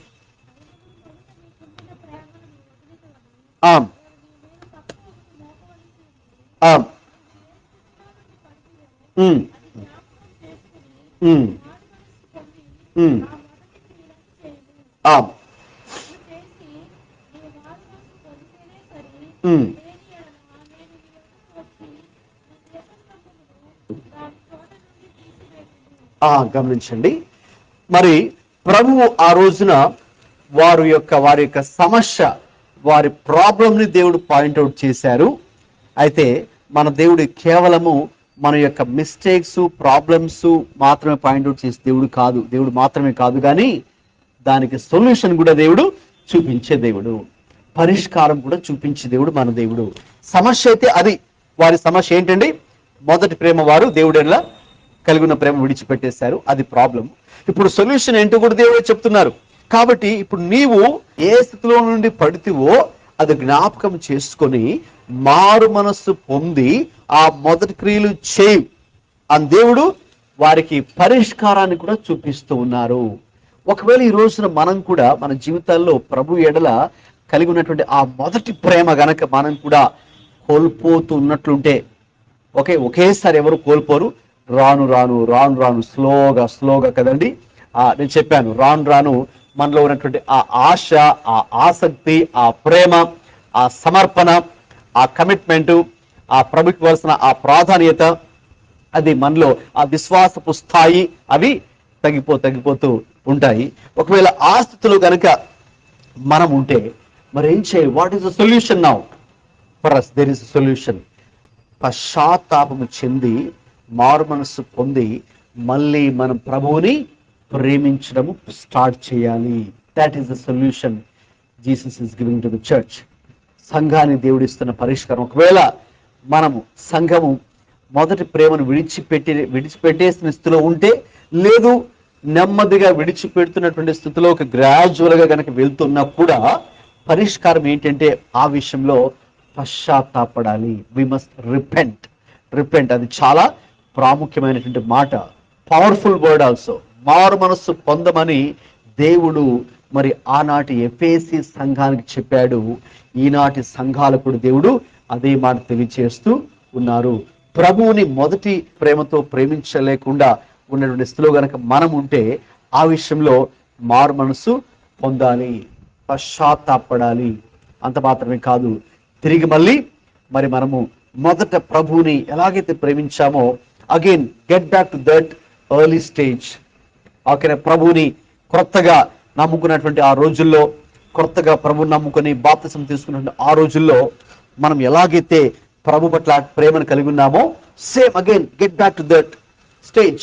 అగైన్ మనం అటువంటి స్థాయిలోకి మనం వెళ్ళి ఆ రీతిగా ప్రభుని ప్రేమించి అప్పుడు మళ్ళీ ఏం చేసామో again repeat those things again. ప్రభుని మొదటిగా ప్రేమించావంటే ఏమన్నా కొన్ని చేసావు కదండి. సో కాబట్టి do that again, repeat them again. ఎందుకంటే ఆ ప్రేమ కోల్పోయింది కాబట్టి అవి చేయడం ఆపేసాం మనం. సో కాబట్టి మళ్ళీ ఆ ప్రేమను పొందుకుంటే మళ్ళీ ఏవైతే చేసాం మొదట్లో అవన్నీ మళ్ళీ మనం మరి ప్రభు కొరకు చేయగలము, చేయాలి కూడా అని దేవుడు తెలియచేస్తున్నాడు.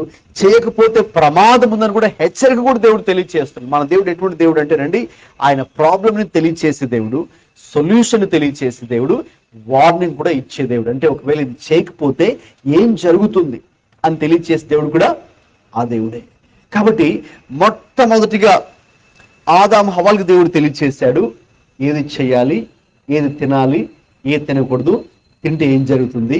ఇక చివరి గ్రంథమైన ప్రకటనలో కూడా సంఘానికి చివరిగా చెప్పిన మాటలు కూడా ఇవే. ఓకేనండి, ఏది చేయాలి, ఏది చేయకూడదు, అది విషయాన్ని ప్రభు తెలియచేసి నువ్వు అట్లు చేసి మారు మనస్సు పొందితేనే సరి, లేని యెడల ఏం జరుగుతుందండి, నేను నీ యొద్దకు వచ్చి నీ దీప స్తంభమును దాని చోట నుంచి తీసివేతును అని దేవుడు ఒక హెచ్చరిక, వార్నింగ్ కూడా దేవుడు సంఘానికి ఇస్తూ ఉన్నాడు. అయితే ఈ సంఘాన్ని దేవుడు ఒక అవకాశం ఇస్తూ ఉన్నాడు, రైట్. సో మనకు కూడా దేవుడు మరొక అవకాశాన్ని ఇస్తూ ఉన్నాడు. Is a God of second chance అంటారు. రెండవ అవకాశాన్ని ఇచ్చే దేవుడు. రెండే కాదు, మూడవ, నాలుగవ, ఐదవ, ఇంకా అనేక అవకాశాలు కూడా ప్రభు మనకు ఇస్తారు. అయితే వాటిని మనం ఏం చేయాలి, మరి మనము సద్వినియోగం చేసుకోవాలి. ఆయన చెప్పినట్టుగా నడుచుకొని పశ్చాత్తాపడి తిరిగి మళ్ళీ మనం ప్రభుని మొదటి ప్రేమతో ప్రేమించి మొదటి చేసిన ఆ క్రియలను మనము చేయాలి. అలా చేయకుండా ఇంకా ఆయన మాట వింటూ ఇంకా నిర్లక్ష్యంగా ఉంటే, ఇంకా అశ్రద్ధగా ఉంటే, ఇంకా ఆయన మాటలను తేలిగ్గా తీసుకొని ప్రాధాన్యత ఇవ్వకపోతే డౌన్ ద లైన్, ఓకే, భవిష్యత్తులో జరగబోయేది ఏంటి అని ఆలోచిస్తే అదే జరుగుతుంది. వాస్తవంగా మన గనక ఎఫెసీని చూస్తే వాళ్ళు ఆరంభంలో చాలా బాగా ఉన్నారు, చాలా సంతోషం. అలాగే మనం చూస్తాం కదండి, 2-3 వచనాల్లో వారు ఎంతో కష్టం కూడా అనుభవిస్తూ ఉన్నారు, సహనాన్ని కలిగి ఉన్నారు, దుష్టులను సహించలేదు, మరి అబద్ధ బోధకులను గుర్తించి మరి ఆ ప్రకారంగా నడుచుకోకుండా కూడా జాగ్రత్త పడ్డారు. అది సంతోషించవలసిన విషయమే. మరి అందరినీ పరీక్షించారు, సహనం కలిగారు, ఇంకా దేవుని నామం కోసం నిందలు భారాన్ని భరించారు, శ్రమలు కూడా ఎదుర్కొన్నారు. ఇవన్నీ మంచి విషయమే. అయితే ప్రభుని వారు మొదటి ప్రేమతో ప్రేమించలేకపోయారు. ఆ మొదటి ప్రేమ శాశ్వతమైన ప్రేమే. ఏంటి ఆ శాశ్వతమైన ప్రేమ? పూర్ణ హృదయంతో, పూర్ణ ఆత్మతో, పూర్ణ మనసుతో ప్రభుని ప్రేమించాలి. అయితే అది చేశారు, కానీ కొంతకాలమే చేశారు. ఇక తర్వాత ఏం జరిగింది? ఆ పూర్ణ హృదయం అనేది తగ్గిపోయి అర్ధ హృదయం, అంటే దాని అర్థం ఆ ప్లేస్ లోకి వేరేవన్నీ కూడా వచ్చేసాయి. ఇక ప్రభుని పూర్ణ హృదయంతో, పూర్ణ ఆత్మతో ప్రేమించలేకపోయారు. ప్రభు అయితే ప్రేమ గలవాడు కాబట్టి అనేక సార్లు ఆయన వార్నింగ్స్ కూడా, హెచ్చరికలు కూడా తెలియచేశాడు. ఎన్నిసార్లు వారు హెచ్చరికలు జారీ చేసినా దేవుడు చెప్పిన వారు వినలేదు కాబట్టి ఆయన చెప్పినట్టుగానే జరిగింది. ఒక రోజు ఆయనే వచ్చాడు, వచ్చి ఆ దీపస్తంభమును దాని చోట నుండి తీసివేశారు. ప్రస్తుతం ఈ ఎఫెసు అనేది టర్కీలో ఇజ్మిర్ అనే ప్లేస్ లో ఉంది. మరి అక్కడికి వెళ్ళి మనం చూస్తే మరి దీపస్తంభం లేదు, అంటే దాని అర్థం క్రిస్టియన్ ప్రజెన్స్ లేదు. మరి ఎవరు వచ్చారు? అరబ్బులు వచ్చి, టర్క్స్ వచ్చి, ముస్లిమ్స్ వచ్చి మొత్తం వాళ్ళని అటాక్ చేసి చర్చెస్ ని డిస్ట్రాయ్ చేసి ఇక క్రిస్టియన్ ప్రజెన్స్ లేకుండా వాళ్ళు చేసేసారు. సో కాబట్టి ఒకవేళ ఉన్న చాలా తక్కువ సంఖ్యలో మరి అక్కడ ఉన్నా కూడా ఇబ్బందులు ఎదుర్కొన్న క్రైస్తవులు ఈరోజు మరి మనం ఆ ప్రాంతానికి వెళ్తే చూడొచ్చు. కాబట్టి అదే జరిగింది. ఆ దీపస్తంభము దాని చోట నుంచి తీసివేయబడింది. అనగా ఒక విధంగా చెప్పాలంటే దేవుని తీర్పు వారి మీదకి వచ్చింది. అంటే దేవునిని మనం మొదటి ప్రేమతో ప్రేమించకపోతే ఏమొచ్చిందండి? తీర్పు వచ్చింది. అందుకే పౌలు ఒక మాట కూడా ఒక చోట చెప్పారు, ప్రభువుని ఎవరైతే శాశ్వతమైన ప్రేమతో ప్రేమించారో వాడు శపించబడునుగాక అని కూడా పౌలు గారు అన్నారు. అంటే అదేంటి, దేవుని ప్రేమించకపోతే శాపం వచ్చేస్తుందా అని మనం వెంటనే అనుకోవచ్చు. కానీ బట్ లోతులోకి ఆలోచిస్తే అదే మరి అర్థం. అదేదో పొరపాటు జరిగేది కాదు కదండి, కావాలనే కదా. ఎఫెసీలు కూడా కావాలనే కదా, ఉద్దేశపూర్వకమైన కదా, వారు తమ ప్రాధాన్యతను మార్చుకోబట్టే కదా, దేవునికి ఇవ్వవలసిన స్థానాన్ని వాళ్ళు ఇవ్వలేదు కాబట్టి వారే సమస్యను కొని తెచ్చుకున్నారు, తీర్పును కొని తెచ్చుకున్నారు. కాబట్టి అందుకే పౌలు గారు అదన్నారు, ప్రభువుని ఎవరైతే ప్రేమించరో, శాశ్వతమైన ప్రేమతో ప్రేమించరో వారు శపించబడుదురుగాక. అది చాలా పవర్ఫుల్ వర్డ్. సో ఎగ్జాక్ట్లీ ఇక్కడ కూడా పౌలు గారు ఏ మాట చెప్పారో మళ్ళీ రెండవసారి కూడా యోహాను గారి ద్వారా అదే సంఘాన్ని దేవుడు హెచ్చరిక కూడా జారీ చేశారు. మరి అది జరగలేదు. జరగకపోతే మరి చివరికి అక్కడ కూడా అదే తీర్పు, అదే జడ్జిమెంట్ వారి మీద కూడా ఎఫెసు సంఘం మీదకి వచ్చినట్టుగా మనం చూస్తూ ఉన్నాం. సో ఎందుకు దేవుడు దానిని అంత సీరియస్ గా తీసుకున్నారు అంటే, దేవుడు మరి మనకు మొదటి ప్రాధాన్యత ఇచ్చినప్పుడు ఆయన మన నుంచి ఏది ఎక్స్పెక్ట్ చేస్తారండి? అదే ఎక్స్పెక్ట్ చేస్తారు. అదేమి ఎక్కువ కూడా ఏం కాదు, అది యాక్సెప్టబుల్లే. ఇప్పుడు తల్లిదండ్రులు, ఒరే నీకోసం ఇంత కష్టపడుతున్నాను రా, ఇంత కష్టపడి నేను వ్యాపారం చేసుకుంటూ ఓకేనా నేను చదివిస్తున్నాను, మరి కాబట్టి నువ్వేం చేయాలి? చక్కగా చదువుకోవాలి. అది కరెక్ట్ కదా? మేము ఇంత కష్టపడి ఓకే నేను చదివిస్తున్నాం కాబట్టి మేము చెప్పినట్టుగా నువ్వు నడుచుకోవాలి అంటే వాళ్ళ మాట వినడం సమ్మతమే కదా, అంగీకారం కదా? ఎస్, వెరీ వెల్, సమ్మతమే, అంగీకారం. ఎందుకంటే మరి ఆయన నీ కోసం అంత చేస్తున్నప్పుడు ఇంకా నువ్వు ఆయన చెప్పిన మాట వినడం కరెక్ట్. ఇంకా ఆయన మాట వినకపోతేనే అది కరెక్ట్ కాదు, అంతే కదా? సో కాబట్టి తల్లిదండ్రులు ఏ రీతిగా అయితే అలా ఎక్స్పెక్ట్ చేస్తారో మన ప్రభు కూడా మన యుద్ధ నుంచి అదే ఆశిస్తూ ఉన్నారు. కాబట్టి ప్రభు మనల్ని శాశ్వతమైన ప్రేమతో ప్రేమించినప్పుడు మనం కూడా మన స్పందన ఏమై ఉండాలి అంటే, మనం కూడా ప్రభుని శాశ్వతమైన ప్రేమతోనే ప్రేమించాలి. మొదటి ప్రేమను విడిచిపెట్టకూడదు.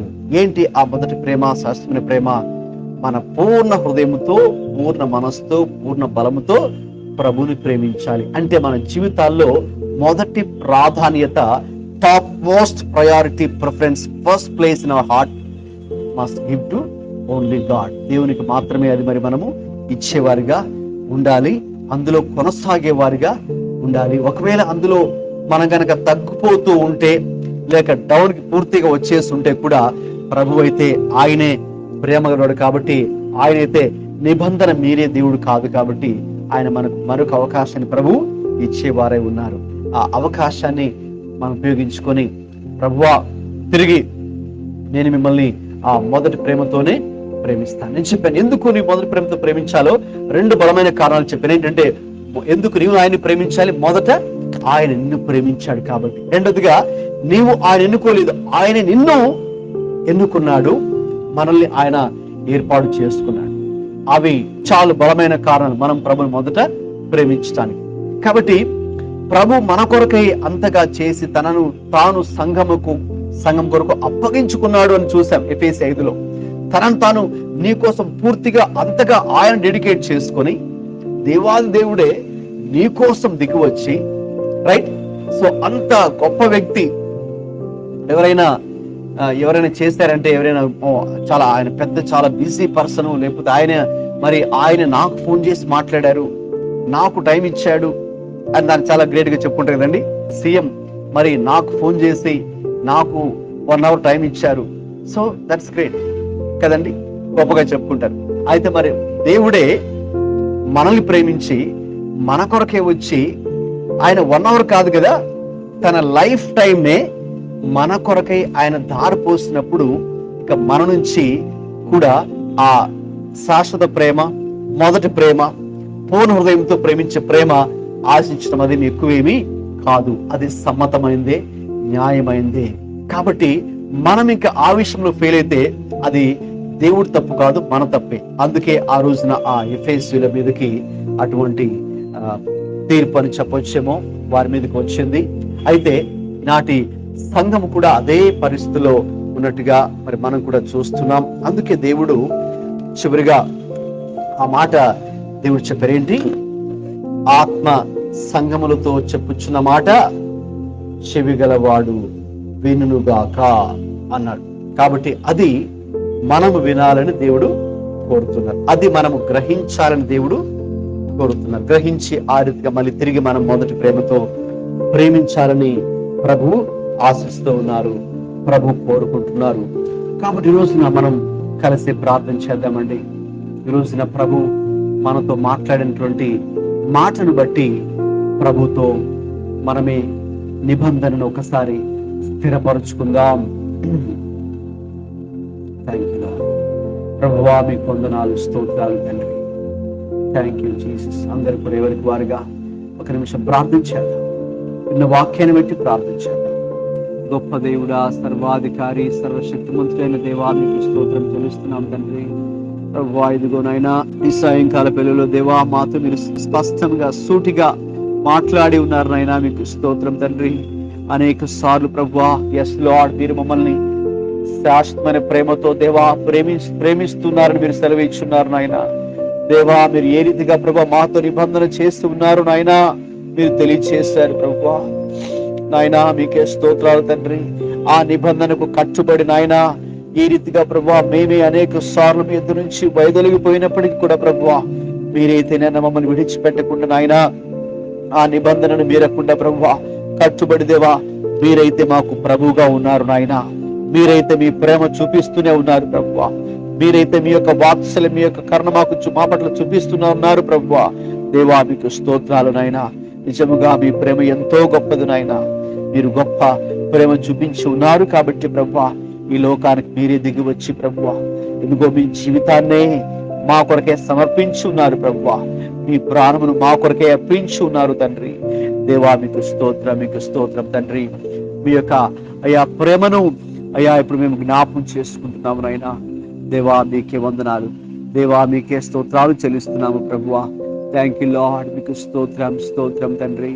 ప్రభువా, మీరే మీ చిత్తానుసారంగా మీ కృపను చూపించి నడిపించండి నాయన. అయ్యా, ఏ రీతిగా మీరు అయ్యా మా ఇద్దరు నుంచి కూడా ఇప్పుడు అదే ప్రభా ప్రేమను కోరుకుంటున్నారు నాయన, ఆశిస్తున్నారు ప్రభువా.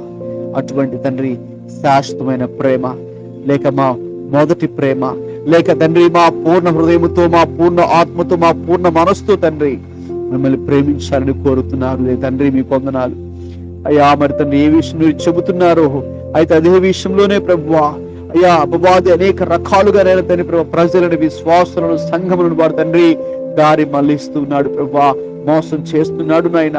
మిమ్మల్ని ప్రేమించనివ్వకుండా అయ్యా వాడు తండ్రి వారు తండ్రి అనేక మందిని తండ్రి సత్యం మీద నుంచి దారి మళ్ళిస్తుండగా ప్రభువా మీరే కృప చూపించండి నాయనా. యేసయ్యా నాయనా, మేమైతే ప్రభువా ఎస్ లార్డ్ మా కోసం మీరు ఎంతగా చేశారు ప్రభువా, మా కోసం నాయన మీ జీవితాన్ని అర్పించున్నారు కదా ప్రభువా. ఇంత ఈ గొప్ప సృష్టిలో కూడా నాయనా మీ హృదయంలో అయ్యా మాకు అయ్యా మొదటి స్థానాన్ని మీరు కల్పించి ఉంటే, అంత ఆధిక్యత మాకు ఇచ్చి ఉంటే, అంత అధికారం మీరు మాకు ఇచ్చి ఉంటే, అంతగా మమ్మల్ని ప్రేమిస్తూ ఉంటే, అంతగా మీరు మా వెంట పడుతూ ఉంటే నాయనా తండ్రి మాకు అంత ప్రాధాన్యత ఇస్తూ ఉంటే, అవును ప్రభువా మొదట నాయన మీ వాక్యం సెలవిచ్చినట్టుగా నైనా మేము కాదు గాని మొదట మీరే మమ్మల్ని ప్రేమించారయ్యా. స్తోత్రం, స్తోత్రం అయ్యా. మేము మిమ్మల్ని వెదకలేదు కానీ, మేము మిమ్మల్ని అయ్యా ఏర్పాటు చేసుకోలేదు కానీ నాయన మీరే మమ్మల్ని ఎన్నుకున్నారని, మీరే మమ్మల్ని అయ్యా ప్రేమించారని, మీరే తండ్రి ప్రభువా అయ్యా మా ఎడల కనికరం చూపించే దేవుడిని ప్రభువా మీ వాక్యం తెలియజేస్తుంది. కాబట్టి నాయన మేమైతే దేవా దయచేసి మమ్మల్ని క్షమించండి ప్రభువా. అనేక సార్లు నాయన మేము మిమ్మల్ని ఆ మొదటి ప్రేమను కోల్పోయి ఉన్నాము నాయన. ఎస్ లార్డ్, రక్షణ పొందుకున్న తొలి దినాలలో ప్రభువా ఏ రీతిగా మేము మా యొక్క ప్రభువును ప్రేమించామో తండ్రి, ఆ మొదటి క్రియలు చేశాము నాయన, అవి ప్రభువా రాను రాను తండ్రి అయ్యా మా జీవితాల్లో ప్రభువా అయ్యా అవి మేము తండ్రి ఆ ప్రేమను తండ్రి కోల్పోతున్నాము నాయన. మమ్మల్ని క్షమించండి నాయన. అయ్యా మా అందరినీ కూడా క్షమించండి. సంఘమును, సార్వత్రిక సంఘమును దేవా ఆ విషయంలో దేవా క్షమించమని తండ్రి అయ్యా ఆ విషయంలో వీఆర్ ట్రూలీ రిపెంటింగ్ లార్డ్. మేము పశ్చాత్తాపడుతున్నాము నాయనా. అయ్యా మేము మా యొక్క తప్పులను మా ఆ పాపమును మీ సన్నిధిలో ఇప్పుడు ఒప్పుకుంటున్నాం దేవా, మమ్మల్ని క్షమించమని అడుగుతున్నామయ్యా. We are repenting O Lord and Lord we are repenting father. అయ్యా మారు మనసు దయచేయమని అడుగుచున్నాము నాయన తండ్రి ప్రభువా. యేసయ్యా ఒక లోతైన పశ్చాత్తాపము నాయన దేవా మాకు దయచేయము తండ్రి. హల్లెలూయా. పేతురు మీరు అడిగారయ్యా, పేతురు నన్ను ప్రేమిస్తున్నావా? పేతురు నువ్వు నన్ను నిజముగా ప్రేమించగలుగుతున్నావా? పేతురు వీటికంటే ఎక్కువగా నువ్వు నన్ను ప్రేమించగలవా? ఏది నీ నిర్ణయం అని ప్రభువా 3 సార్లు దేవా పేతుర్ని అడిగి ఉన్నారయ్యా. అదే మాట, అదే ప్రశ్న అయ్యా మీ యొద్ద నుంచి మాకు వస్తుందయ్యా. ఈ రాత్రికాల పిల్లనైనా మరి మేము మిమ్మల్ని అలా ప్రేమించగలమా నాయన? అయ్యా అయ్యా అయ్యా మేము ఎక్కడున్నాము తండ్రి ప్రభువా, దేవా మమ్మల్ని క్షమించమని అడుగుచున్నాము నాయన. హల్లెలూయా, హల్లెలూయా. పశ్చాత్తాపడితేనే సరి అని మీరు అన్నారు ప్రభా. మారు మనసు చెందితేనే సరి, లేదంటే ఆ దీపస్తంభమును దాని స్థానం నుంచి తీసివేస్తారని ఆయన హెచ్చరిక కూడా దేవా మీరు తెలియజేస్తున్నారు. కాబట్టి నాయనా అయ్యా మరి తండ్రి సంఘము ఆ యొక్క తండ్రి హెచ్చరికను కూడా ప్రభువా అయ్యా తీసుకొని సీరియస్ గా తీసుకొని ప్రభువా ఆ విషయంలో స్పందించడానికి నాయన, మారు మనసు చెందడానికి, తిరిగి మమ్మల్ని మొదటి ప్రేమతో ప్రేమించడానికి, తిరిగి మొదటిలో చేసిన ఆ క్రియలు జరిగించడానికి ప్రభువా మీరు కృప చూపించండి నాయన. తప్పకుండా మీరు కృప చూపించే దేవుడేనయ్యా. అయ్యా ఎందుకంటే ఈ నిబంధన మొదట మీరు చేశారు నాయన. అయ్యా ఆ నిబంధనకు మీరైతే కట్టుబడే ఉన్నారు ప్రభువా. తండ్రి మీకు స్తోత్రాలు. మేమే అనేక సార్లు ప్రభు నిబంధన మీరు ప్రవర్తించినప్పటికీ కూడా ప్రభు మీరైతే మాకు అవకాశం ఇస్తున్నారు. మీకు స్తోత్రాలయ్యా. తండ్రి ఇదిగో మమ్మల్ని అంగీకరించండి అయ్యా. ఈ సాయంకాలం బిడ్డలు చేస్తున్న ప్రార్థనలను ఆయన ఆలకించండి నాయన. యేసయ్యా మీకే స్తోత్రం తండ్రి. Hallelujah, hallelujah. Thank you Lord, thank you Jesus. యేసయ్యా మీకు స్తోత్రాలు, మీకే వందనాలు చెల్లించుకొనిచున్నాము నా ప్రభు.